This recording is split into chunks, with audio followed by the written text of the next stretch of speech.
हाजरी में मजलिस मैं हजूर बाबा साहब की गल करदा हां। पंजाबी च अगर गल ना करा तो मैंने बेअदबी भी लगती है इस गल कि बेअदबी होगी कि अगर सरकार की गल की जाए तो उस जुबान ना की जाए जिस जुबान उन्होंने उस जमाने यानी कि आप अरबी और फारसी के आलम और माहिर सन। इस हद तक अरबी जुबान को जानते सन और इतना अबूर से उन्होंने कि एक मुस्लिम सियाह इब्ने बतूता 700 साल पहले उन्हें इरादा किया कि मराकश तो कि मैं हिंदुस्तान जाना। वो उत्तर हुंदा आया जदों सिकंदरिया मिस्र ते उत्थे उन्होंने जिहड़े लोग मिले उत्थों के मशाइख उन्होंने कहा कि अगर तुम हिंदुस्तान जा रहे थे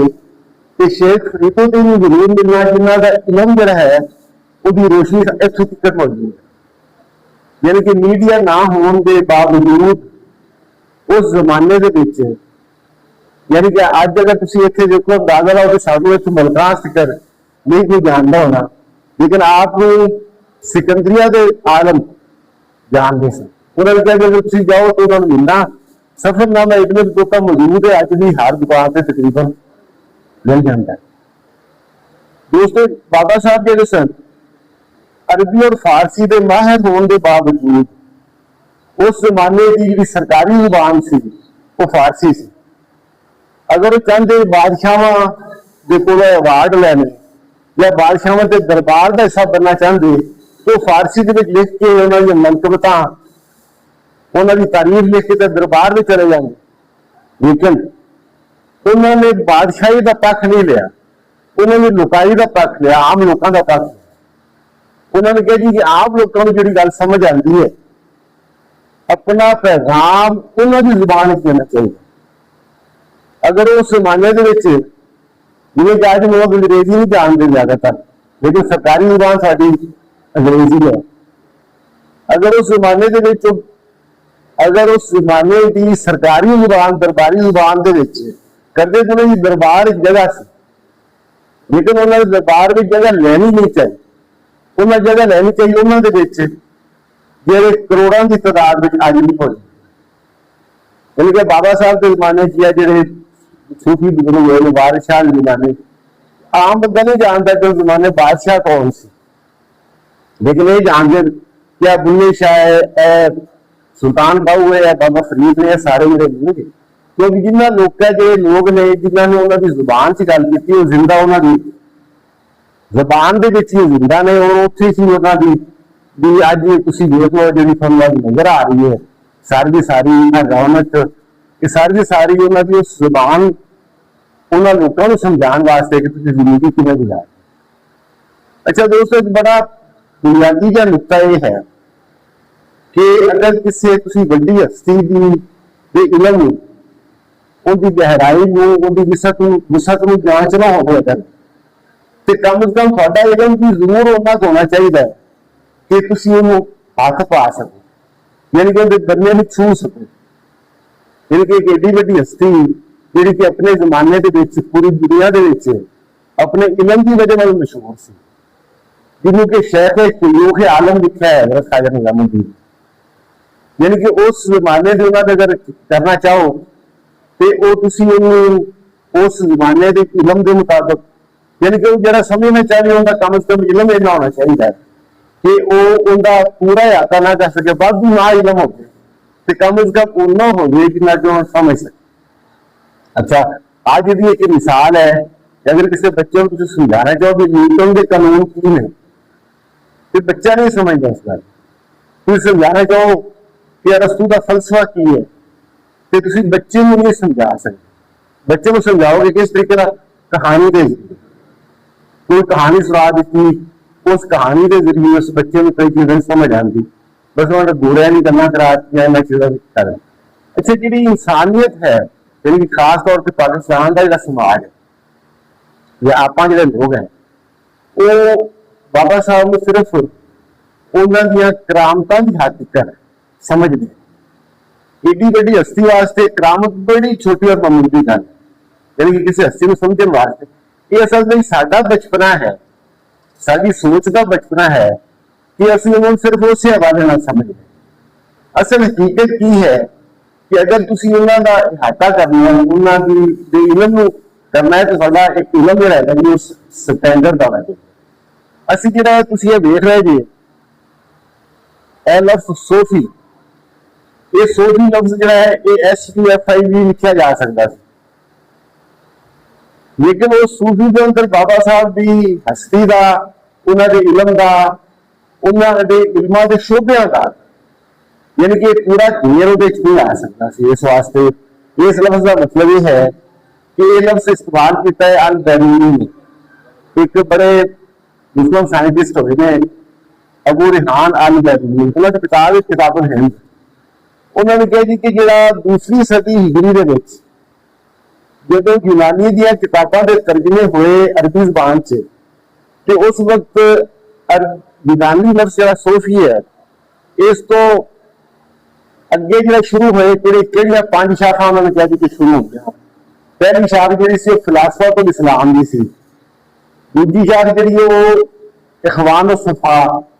तीजी इस्माइलिया ते तसव्वुफ, यानी कि सूफी जो लफ्ज है वो असल दे विच यूनानी जबान के सूफी का मतलब है विजडम, दानाई, हिकमत। जेडे एक तुसीं सुनिया होना पढ़े लिखे लोग सारे ने कि एक अलामा शिबली नगमानी होए ने मुसलमाना दे विच मुश्तरका हिंदुस्तान के अंदर, वो एक बहुत बड़े आलम, बड़ी बड़ी हस्ती है। उन्होंने किताब जी है गजाली किताब के विच इहदा खास तौर पर जिक्र किया है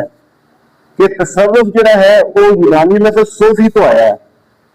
लेकिन उन्होंने कहा जी पहले जो सीन वो इला करते सन, ते बाद में आहिस्ता आहिस्ता उनकी इला स्वाद और की जान लग गई, यानी कि जो फलसफा सीन में लिखा जाता है तो सोफी भी सीन में ही लिखा जाता है। लेकिन उन्होंने कहा जी कि वक्त के नाल नाल इहदे तब्दीली आई, इस तरीके कई ऐसी किताबां जो हिंदुस्तान और पाकिस्तान मतलब जामिया उस्मानिया यूनिवर्सिटी के फलसफे के एक हेड ऑफ डिपार्टमेंट है जिसम हजरत मीर बलिउद्दीन, उन्होंने किताब है कुरान और तसव्वुफ, तो मैं बेशुमार किताबों के हवाले दे सकना कि जिंदे दर्ज है कि जो सोफी है दरअसल वो यूनानी लफ्ज तो निकला है और उसका यानी कि सोफी का मतलब है विजडम और दानाई और हिकमत। पुराने करीम में जो हिकमत के तौर पर इस्तेमाल किया गया है, पंजाब में सोफी के तौर पर इस्तेमाल किया गया। अच्छा, हज़रत बाबा साहब जो ने उन्होंने जिहड़ियां तालीमात ने असी क्योंकि सिर्फ चंद अशार जिक्र या श्लोका जिक्र महदूद नहीं रखना, इस कर उन्होंने बहुत सारिया चीज़ां ऐसिया ने, मिसाल के तौर पर उन्होंने अकवाल ने सीरल औलिया के चलो खाजा नज़ामुल औलिया ने जो लिखे ने, उन्होंने जो मुख्तलिफ जमानिया के यानी कि अज की दौर दी जो मुख्तलिफ जमानिया अज तो 700-800 साल पहले के दरम्यान लिखी किताबां ने, उन्होंने किताबों के मुख्तलिफ जमानिया के मुख्तलिफ अहवाल और जिक्र मौजूद है कि बाबा साहब जो है जिन्हें की खास तौर पर गल कि हजरत बाबा साहब जो से उन्होंने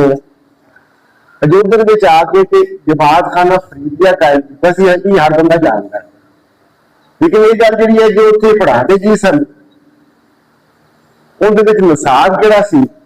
वो सीरल औलिया में हजरत खाजा नज़ामुद्दीन औलिया ने लिखा है कि अवारफुल मारफ शेख शहाबुद्दीन सूरमर्दी की किताब, अल तमहीद अबू शकूर सालवी की किताब, बल्कि जो हजरत हजूर ने जो सरकार ने हजरत खाजा नज़ामुद्दीन औलिया में उन्होंने खिलाफतनामा लिख के दिता है, उनके अल्फाज दर्ज ने कि निजामुद्दीन ने मेरे को इन्होंने 2 किताबों का दर्स हासिल किया है लफ्ज़न ब लफ्ज़। उन्होंने इजाजत है कि इस फयूज़े बरकत को अगह लोगों तक पहुंचा दें, एक खिलाफतनामे के अल्फाज वो खिलाफतनामा मौजूद है सीरल औलिया में। अच्छा, वो जो है कि असी तो समझ रहे हैं कि खिलाफतनामा उन्होंने देता, उन्होंने अपनी तबरकात यानी कि अपना मामा देता होना है जो मतलब उन्होंने कोल सूफी है किसी वो देती है, इससे नहीं समझ है ना। लेकिन उन्होंने जी उस किताब में लिखा है कि इन किताबों का दरस और उनका फैल अगे लोगों को पहुंचा सकता। और दोनों किताबें फलसफे दी, यानी कि जिन्नियां अज तमहीद वो भी फलसफे की किताब है, अबारफुल मारफ भी फलसफे की किताब है, जी हजूर गायशकर को उन्होंने दी सी हजरत शैख शहाबुद्दीन सोहरवर्दी ने खुद दी सी उस मौके पर जो उसे तशरीफ लै गए। अच्छा, दूसरी गल एक दोस्तों की जरा उन्होंने अंदाज है हजूर गायशकर का कि वो जिन्ना भी श्लोक अगर तुम पढ़ो वो बारे चाह रहे हैं कि असी जो, क्योंकि आम लोग जो वो श्लोकों की जुबान उन्हें समझ नहीं है, हालांकि कोई ऐसी वजह नहीं कि समझ ना आती, एक बार पढ़ना समझ आ सकती। असं कर रहे हैं कि इतने ही ऐसी जगह देते असी हफ्तावार या 15 दिन की श्लोकों की पढ़ाई जी है किमें की जा सकती, यानी कि उन्होंने लफ्जों की मीनिंग चाहिए। मसलन असं ये कहते सूफी ते बाबा साहब ने थां पर लफ्ज वरत्या दर दरवेश, वो आकर फरीदा दर दरवेशी गाखरी। हम गाखरी का लफ्ज आप आम तौर पर नहीं वरत सकते, दरवेशी वरतने लफ्ज दर दरवेशी गाखरी चला दुनिया भर। अच्छा, बाबा साहब के श्लोकों का अंदाज यह है कि वो दो तस्वीर में जी बना के खड़िया कर लेंगे, एक पास आ एक पास आ, इतना आटा जला इतना नहीं लाओ। हाँ जी, जिन्ना है ना जी एक पास रोटी मेरी काट दी तो लावन मेरी डूब, यानी कि इवे करके ना जी खड़ा कर देंगे। वो कहते हैं तुम फैसला करना भी किहड़े पासे चलना। दर दरवेशी गाखड़ी चला दुनिया भर, एक है दुनिया भर जी कि दुनियादारी का राह, एक है दरवेशी का राह। अगला मिसरा यह है भी बन उठाई पोटली कितने बच्चा घट, मैं तो जिम्मेदारी चुकी हुई है, मैं जिम्मेदारी को किमें छड़ देव। यानी कि सारे तो सारा उस जिम्मेदारी को जानना और समझना कि उन्होंने केड़ी गल जिम्मेदारी समझते सन, अपनी आदमी इंसानियत वास्ते केड़ी गल जिम्मेदारी समझते। अज अगर तुम उन्होंने शोभिया जो कि इलम ने अगे बताए नहीं, उन्होंने अखलाकियात है, उन्होंने इंसानियात है, बशरियात है, उन्होंने जमालियात है तक, यानी कि इस तरह के सारे जिन्हें भी शोभे ने फलसफा है, हत्ता कि थियोलॉजी एक मजमून है। थियोलॉजी है भी खुदा के बारे में इंसानों ने की सोचा। एक तो है ना जी अपना लोगों का जिदा भी खुदा ने अपना कारज कराया सानू पुराने करीम कराए, एक है इंसानों ने फलसफिया ने उन्होंने की सोचा। तो थियोलॉजी के बाबा साहब के शेर है जिहड़े कि दुनिया का अज जो इलम के शोबे की जी वंड हुई है, कोई शोबा ऐसा नहीं जिहदे उत्ते बाबा साहब ने कोई ना कुछ फरमाया ना, यानी कि उन्होंने अंदर वो कढ़ सकते जी तराश राश कर। अच्छा, आम जिंदगी के वास्ते जोड़ा है वो रहनुमाई उन्होंने श्लोकों की मिसाल के तौर पर मैं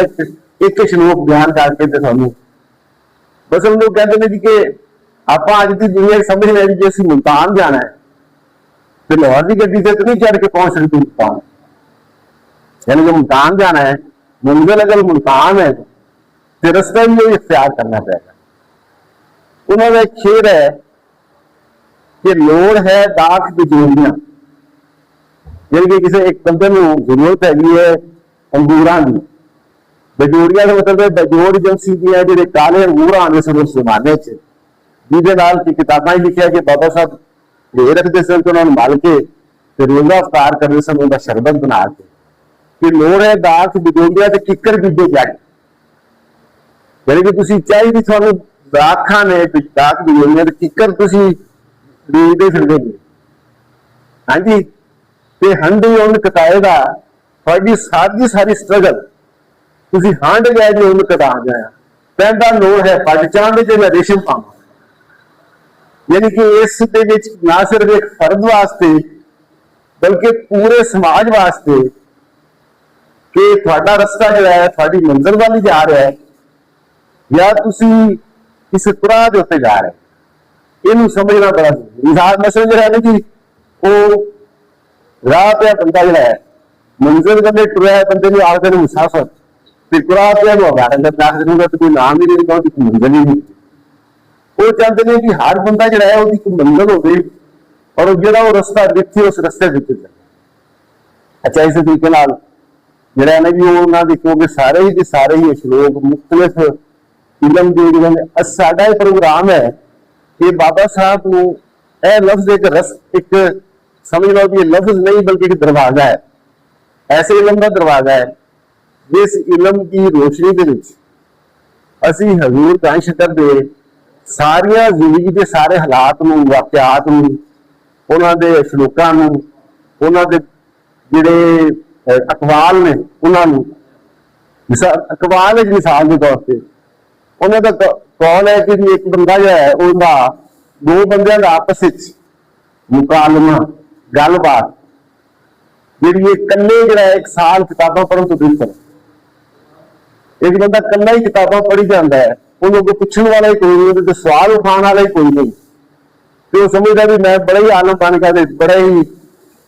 अगर तुम छोटी जी गल लोगों बह के करो कि अगर सवाल उठा दें तो उत्थे तुसीं रुक जाओ मुकालमा जो है ना जी वो होंगे किसी सोसाइटी के अंदर मुआशरे के अंदर इन्होंने अगे बढ़ाने का एक तरीकेकार है उनका मेरा मुकालमा मुनाजरा नहीं मुनाजरा होंगे किसी के उत्ते ना जी आदे फैसले थप देना मुनाजरा होंगे भी आदे आप सच्चा समझ के बहस करनी और हर हालत अपने आप को मनवाना जो तो मुकालमा यह होंगे भी थोड़ी गल जी है सच्ची हो सकती बेइज्जती सच्ची हो सकती इस तरह नाल उन्होंने जिन्ने भी अखबार ने उन्होंने की निकलता है किस किस्म के इलम जोड़े ने थियोलॉजी के बारे में उनका की ख्याल है उन्होंने जिंदगी के होर चीज़ों के बारे में की ख्याल है वो एक यानी कि सिर्फ एक पहलू नहीं है जिंदगी का उन्होंने जिंदगी के इन्ने पहलू लेकिन है उस दिन करता पैसा नौजवानों गल के एक हीरा होता है ना हीरा वो हीरा के तराशा ना हो डेढ़ मिलता डेढ़ नस्ल फिर उनके रोशनी आ भी जाए तो रिफ्लैक्ट नहीं चमकता नहीं जो पहलू कराए जाते हैं तो एक पास रोशनी दाखिल हो क्योंकि हर पहलू से रोशनी निकलती ते सरकार गंज शकर दे भी जिंदगी दे उन्होंने इलम दे उन्होंने किरदार दे उन्होंने अमल दे इन्ने पहलू ने कि हर पहलू जो है ना जी एक चानन विचार चानन फैलाने वाला रोशनी लियान वाला हर पहलू इस वास्ते असी एनू सिर्फ सूफी के लफ्ज नूं एक दरवाजा समझो उस इलम का इस इलम के राही असी वो सारे लोग जो बाबा साहब के नाल जुड़े हुए हैं जो सारिया चीज़ां जुड़िया हुई ने उन्होंने जिंदगी के वाकयात के बारे उन्होंने सफरों के बारे उस जमात खाना फरीदिया के बारे क्योंकि वो की पढ़ाते सन जिहड़े लोग ने वो आके ते किस गल तो मुसलमान हो जाते सन कोल ते ये सारी सारी जी है क्योंकि काम जरा थोड़ा जहा इस इब्तदा है इस गल की और मेरा सारे दोस्तों का गुजारिश है कि एक इन्ना बड़ा घेर इहाता करना ये वक्त लगेगा और असी कोशिश करांगे कि मुख्तलिफ कॉन्फ्रेंसां दे विच जिहड़े बाबा साहब के लिखण वाले लोग ने उन्होंने अपने नाल शामिल करिए और इस फोरम भी एक बड़ा फोरम बनाइए इस वास्ते जी साडे कोल जिहड़ा हुण तक एक तारफ है बाबा साहब का साडे बचगाना सोच के मुताबिक उन्होंने असीं थोड़ा जिहा वड्डा करना है उन्होंने हस्सी के मुताबिक तो शायद असीं इन्ना बड़ा साडा इलम ना होवे भी उन्होंने पूरा घेर लईए लेकिन कम अज कम इन्नी रोशनी इन्ना चैनल जरूर करना चाहिए सानू कि सानू नजर आए कि यह हकीकत मुंह मुहांदरा ये बाबा साहब का चेहरा है बाबा साहब ने उन्होंने शायरी एक वखरा अदब का एक है जो उन्होंने शायरी अदब के लिहाज में किस किस्म की है उन्होंने तस्वीरें किस किस्म की वरसियां ने उन्होंने इस जरा सादा लैंडस्केप है बारे उन्होंने की किया है अगली जिंदगी के बारे उन्होंने सानू की किया है हर चीज को जानने का की पैमाना है साडे को इस तरह की सारी है इब्तदाई कोशिश है और दुआ करो अल्लाह ताला जिहड़ा है जी सानू अपनी इस कोशिश के साबित कदम रखिए और असी थोड़ा जिहा कदम अगे बढ़ा के आइंदा नस्लों को वो रोशनी दे जाइए जिस रोशनी अच्छा तुम आप आम तौर पर समझते ना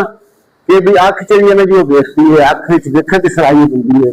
अख की ना होती है अख ना की ना हो सकती है लेकिन अद्धी गल है अख देखती है रोशनी की मौजूदगी हनेरे च नहीं देख सकती अख हालांकि वो सलाहियत है देखने की हनेरे च नहीं देख सकती वो रोशनी